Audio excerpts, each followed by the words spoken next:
extrema-direita ganharam força social, pela crise econômica, né? Uma crise econômica profunda em nível mundial e também dos países periféricos. E isso pauperizou o nível de vida, as condições de vida das pessoas. De um certo modo, aqueles políticos, aquele bloco político que surgiu ou emergiu com um discurso da novidade, de que ia fazer tudo diferente, de que a esquerda era o problema da crise econômica e da pauperização do nível de vida, o problema era a corrupção, enfim, isso permitiu e possibilitou que as ideias da extrema-direita ganhassem força.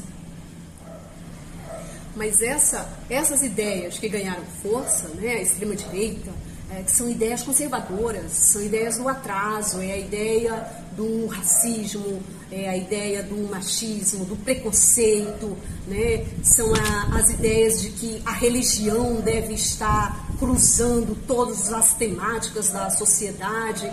Essas ideias podem e devem ser derrotadas. A população já percebe que, na verdade, era falso. Foram falsas promessas que foram apresentadas. No fundo, a extrema-direita nos governos, e em particular no Brasil, com o governo de Jair Bolsonaro, comprovou ser incapaz de atender às necessidades básicas mínimas de sobrevivência da população. E na pandemia, esse conservadorismo de não pensar no outro, de ser preconceituoso, né, de ser desrespeitoso com a vida humana, veio à tona. Ficou comprovado e demonstrado aos olhos da população o desprezo pela vida. Imagine você brincar com 500 mil mortos na época, né? Hoje nós já temos mais de 660 mil mortos no Brasil. Então, assim, essas ideias conservadoras que ganharam força estão perdendo força. A população começa a se dar conta que são ideias inadequadas para uma melhor convivência social. Então, hoje nós temos uma maioria social no Brasil contra Bolsonaro. Nós precisamos fazer com que essa maioria social, contrária às ideias bolsonaristas, vença em outubro.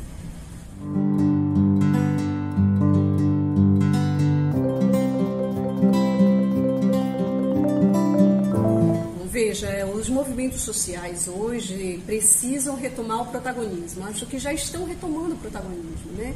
Os sindicatos têm um papel decisivo na defesa da democracia e nas condições de vida do trabalhador e da trabalhadora. Porque o papel dos sindicatos não é mais apenas a luta econômica. Não pode ser. Século XXI, os sindicatos têm uma nova configuração. Precisa responder ao tema global da vida do trabalhador. É impossível a luta por PLR, por direitos, por melhores condições de vida e de trabalho, se você não debate a situação política do país. Os sindicatos precisam ter posição, porque o sindicato dos bancários não tem posição política, a Febraban não tem posição política? Sim, tem. O cidadão precisa ter posição política. Não há condições de debater as questões econômicas de salário e qualquer outro direito sem debater a temática política. A nossa vida é um fazer político cotidiano. Essas ideias da extrema-direita, elas tentam impregnar na cabeça das pessoas de que política é a politicagem, é o que faz o centrão, é esse toma lá e dá cá. Debater política dentro de um sindicato é debater o papel que o trabalhador e a trabalhadora devem ter cotidianamente na luta por melhores condições de vida. E melhores condições de vida não é só o salário, não é só a PLR. Precisa combater os ataques que os patrões fazem ao trabalho, ao mundo do trabalho. Precisam debater os ataques que os governos realizam ao conjunto da classe trabalhadora, as medidas provisórias, a retirada de direitos. Então não há como ter uma melhor condição de vida e de direitos sem debater política. São coisas inseparáveis. Agora, nós não fazemos, nós, os movimentos sociais, os sindicatos, nós não fazemos politicagem. É preciso distinguir. Politicagem, eles fazem. Nós debatemos e fazemos política.